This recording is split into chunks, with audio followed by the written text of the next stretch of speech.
This is your ultimate guide to the LEGO Star Wars event in LEGO Fortnite. Now, the first thing that you have to do, which is the most important thing, which is to sit back and enjoy the live event. If this is something that you missed in-game, you guys can create a brand new survivor world or creative sandbox world, and you will be able to witness the live event within your first 5 minutes when you load in. But the event is absolutely amazing to see, but it is extremely important that you remember where you were when this live event took place. So it's important to remember that because where you're standing is exactly where the captain is going to spawn in. She riffs in and you need to talk to her in order to get your macro binoculars. I've seen a few comments that say they don't see this person and that they haven't spawned in near them. I believe that the second option that you have is to check every single possible village that you have in the closest area to where you think that you were,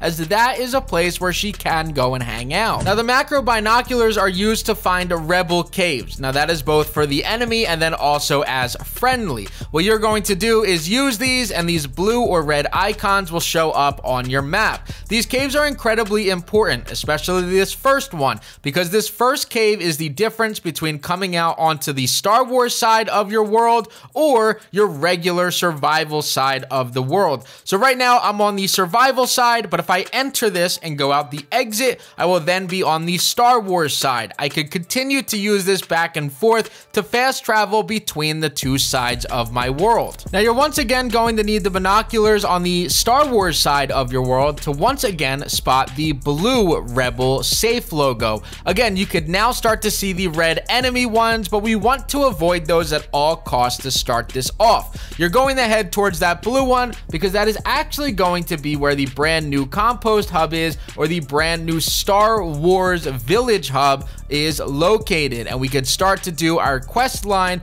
or building this up to level 10. Now, these brand new quest hubs go ahead and tell you that you have to complete specific jobs before you could advance or level up the village hub. That is something that is completely new in this game, whereas before it was just bring a certain amount of items to it and then level it up by building a bunch of items near it. Now you have to complete jobs or tasks in order to go ahead and do this. I have seen comments in the past about how this may be glitched, or how maybe you have broken all of the rocks or all of the structures and it still doesn't show that it's complete. The major thing that you want to make sure that you do is pick up every single piece of granite, knock over all the shrubs, and any type of wood that is laying down you want to pick up. That is another reason as to why that yellow tape will sit up and it'll tell you that you did not finish the job. Now, a huge shout out to my guy Vitor inside of my Discord server. He gave us a list of every single thing that you could possibly need inside of your village hub to get this up from level 1 all the way to level 10.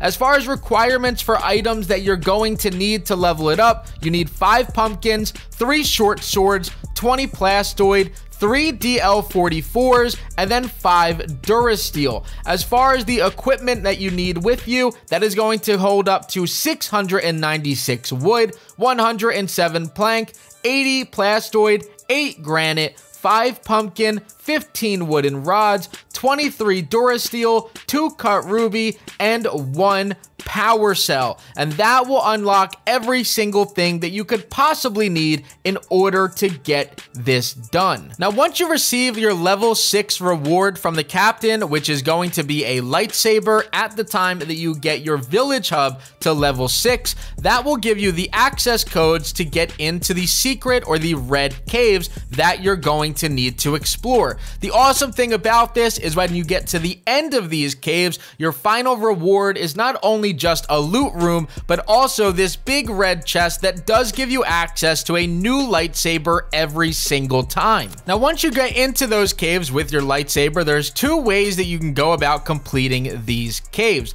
The first one is going to be destroying and killing every single stormtrooper or enemy that is inside of here. There's going to be these red barrier walls, and you have to get past them, but the only way that you can do so is by killing every single enemy that is inside of the caves. If there's even one of them that's remaining, the doors will not open. Now, if you're not interested in fighting this and you want to glitch your way through this, there is another method. If you bring 30 wood with you, what you could actually do is place a bed on top of that red barrier holder. Once you do that, you're going to set the bed assignment to yourself and it'll actually glitch you through that red barrier. So where you couldn't originally get through this, you can actually just place this bed on top of here, and that will allow you to walk all the way through without killing anybody and get to the final room to get your lightsaber. Now, an awesome thing about this lightsaber is that they don't actually break, so they are forever in your inventory. However, they do have a battery charge to them,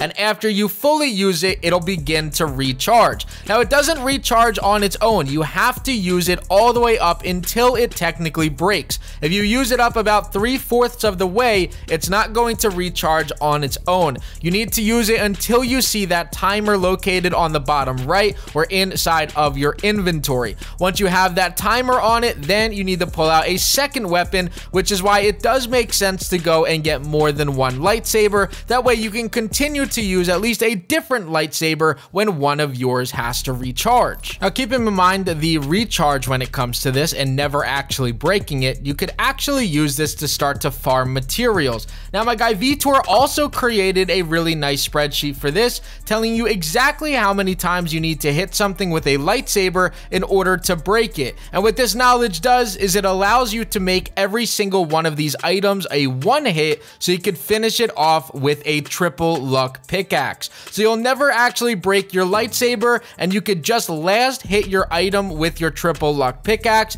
That way you save the durability on that while still getting access to the triple luck advantage that it gives you, which could potentially double the outcome of the item that you're hitting. So ultimately, once you go ahead and you get each and every lightsaber from these caves, you could stack up multiple of each one. That way that you can go ahead and only carry one color if that's what you would like to do. Outside of that, the only other options that you have within this update is to explore every single one of these, stack up on some resources, and wait for the future updates to happen for LEGO Star Wars. So get your village up to level 10, collect every single lightsaber, break this thing down, rebuild a brand new village just for fun, and then you should be prepared and ready to go for whenever they release the next possible update for this Star Wars event. I had a load of fun with it. There are so many free builds that you get from this as well, so I hope that this video helps every single one of you guys out. And as always, guys, this was Crafty, and I'm out. Peace.